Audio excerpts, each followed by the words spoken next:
I'm pleased to stand here and speak on behalf of the Green Party in Northern Ireland on these amendments to the Pensions Bill.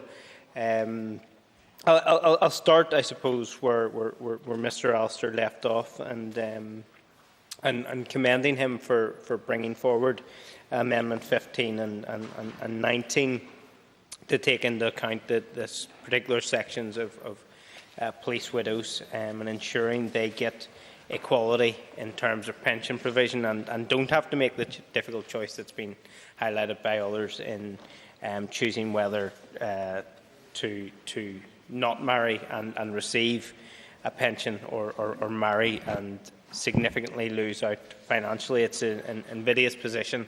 I suspect it was an unintended consequence of legislation, but the fact that we've known about it for a number of years and haven't put it right to date isn't acceptable, and I think this opportunity to do so is welcome. And I think as well, I hope we can take from this debate that principle of equality, because in other areas the defence has been made nothing is legally required in terms of righting inequalities, and legally required not legally required isn't a sufficient defence. And I refer specifically to the equal pay settlement that continues to be denied to previous NIO workers and Department of Justice workers who themselves face an inequality but are being told we're not legally required to compensate you or to back pay you.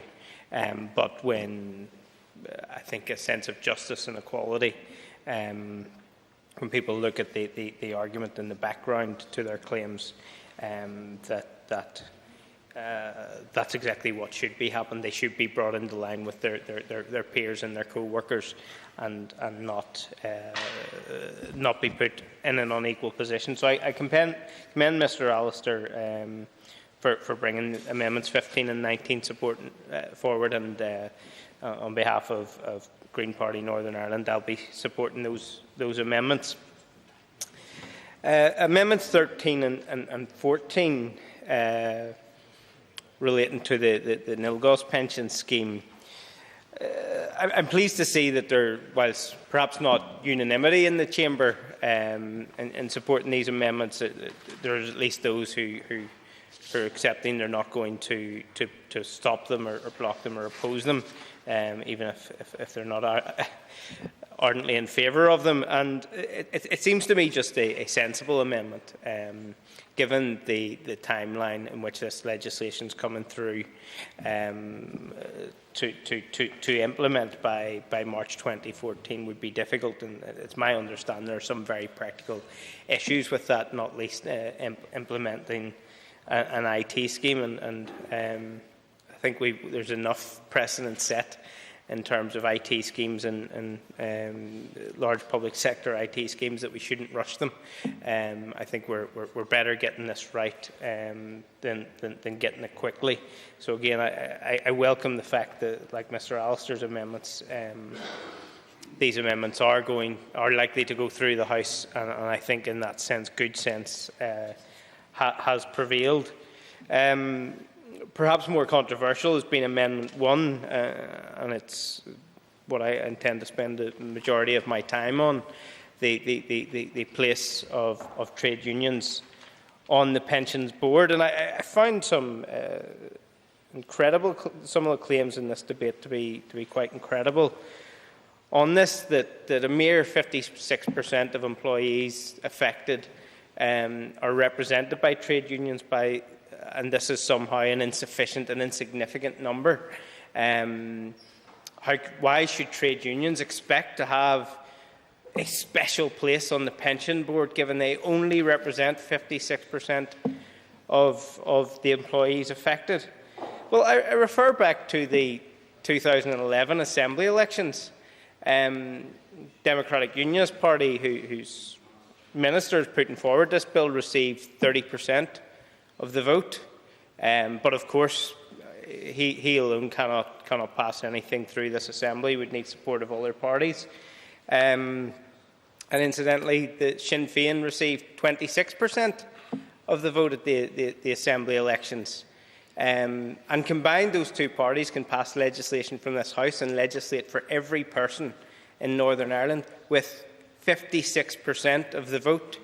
So in terms of legislating, in terms of governance of this part of the world, 56% is seen sufficient to represent the people of Northern Ireland, because those two parties combined have that mandate. Yet somehow when it comes to trade unions, 56% is somehow derided as an insignificant, paltry amount of support. And we're not just talking about turning up at a ballot box, we're talking about employees paying in to a trade union, paying their dues and mandating the trade unions to act on their behalf in employment matters.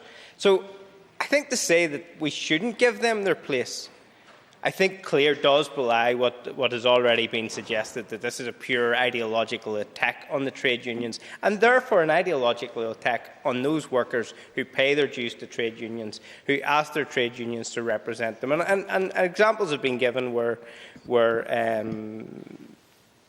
trade unions have acted in certain manners, and maybe not every employee has agreed. But I think that they continue to pay their dues. They continue to give their support to their trade unions, and they continue to empower them to act on their behalf. And I think to suggest, as Mr. Wilson did, that workers should represent themselves, well, that's exactly what the trade union movement is about. The trade unions are not somehow this detached organisation that take money and do their own thing. They represent the workers. They are empowered by the workers, and indeed they are made up of workers. So the trade union are a collective group of workers representing the many. And there is nothing in this amendment that restricts it solely to trade union representatives. So Mr. McRae said this would be discriminatory to have these people on the board who only represent 56% of the workers. And I challenge anyone in this chamber to find me another worker who could sit on the pension board who could say, I represent more than 56%, because where would they get that mandate other than through collective organisation, which isn't in effect what a trade union is.